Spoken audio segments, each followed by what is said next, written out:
একের পর এক মার্কিন হামলার মধ্যেও ইরানের ক্ষেপণাস্ত্র সক্ষমতা নিয়ে নতুন প্রশ্ন তৈরি হয়েছে। যুক্তরাষ্ট্র ব্যাপক অভিযান ও গোয়েন্দা তৎপরতা চালালেও এখনও ইরানের ক্ষেপণাস্ত্র উৎপাদন ঘাঁটিগুলোর অবস্থান স্পষ্টভাবে শনাক্ত করতে পারেনি। যুক্তরাষ্ট্রের তীব্র হামলার পরও ইরান নিজেদের ক্ষেপণাস্ত্র সক্ষমতা বাড়িয়ে চলেছে বলে দাবি করেছে দেশটির সামরিক বাহিনী। ইরানের এক মুখপাত্র বলেছেন, যুদ্ধ শুরুর পর থেকে যুক্তরাষ্ট্র ইসরায়েল সংঘাতের বিভিন্ন পর্যায়েও ক্ষেপণাস্ত্র ও হামলাকারী ড্রোন তৈরি অব্যাহত রেখেছে তেহরান। রাষ্ট্রীয় সংবাদ মাধ্যম প্রেস টিভির প্রতিবেদনে বলা হয়েছে, ইরানের সশস্ত্র বাহিনীর মুখপাত্র আবুল ফজল শেকারচি জানিয়েছেন, সংঘাতের পুরো সময় জুড়েই ক্ষেপণাস্ত্র ও ড্রোন উৎপাদন চালিয়ে গেছে দেশটি। তার দাবি, সমঝোতা স্মারক কার্যকর হওয়ার সময়ও এই কার্যক্রম বন্ধ হয়নি। শেকারচি বলেন, উৎপাদন কেন্দ্র থেকে ক্ষেপণাস্ত্রগুলো সরাসরি যুদ্ধক্ষেত্রে পাঠানো হচ্ছে এবং একই সঙ্গে মজুতও বাড়ানো হচ্ছে।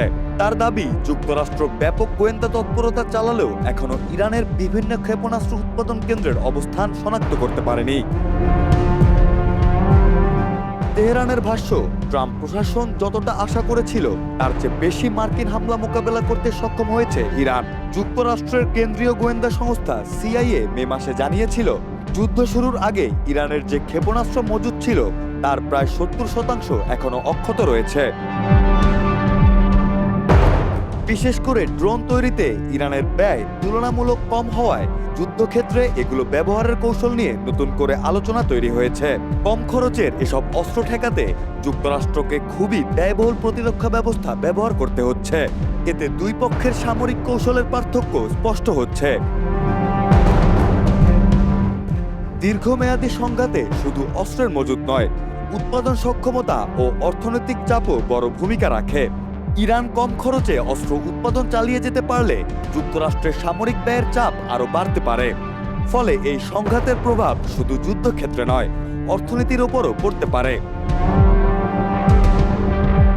ইরানের ক্ষেপণাস্ত্র ও ড্রোন সক্ষমতা নিয়ে দুই পর্যায়ের পাল্টাপাল্টি বক্তব্যে স্পষ্ট হচ্ছে, এই সংঘাত শুধু হামলা ও পাল্টা হামলার মধ্যে সীমাবদ্ধ নেই।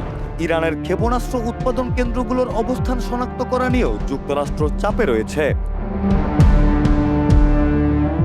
সামরিক শক্তি, প্রযুক্তি ও ব্যয়ের হিসাবই শেষ পর্যন্ত ঠিক করবে এই সংঘাতের ভবিষ্যৎ কোন দিকে যাবে। কারণ দীর্ঘ লড়াইয়ে শুধু আক্রমণের ক্ষমতা নয়, অস্ত্র উৎপাদনের সক্ষমতা, প্রতিরক্ষা ব্যবস্থা এবং অর্থনৈতিক চাপ সামলানোর সক্ষমতাও গুরুত্বপূর্ণ হয়ে উঠবে।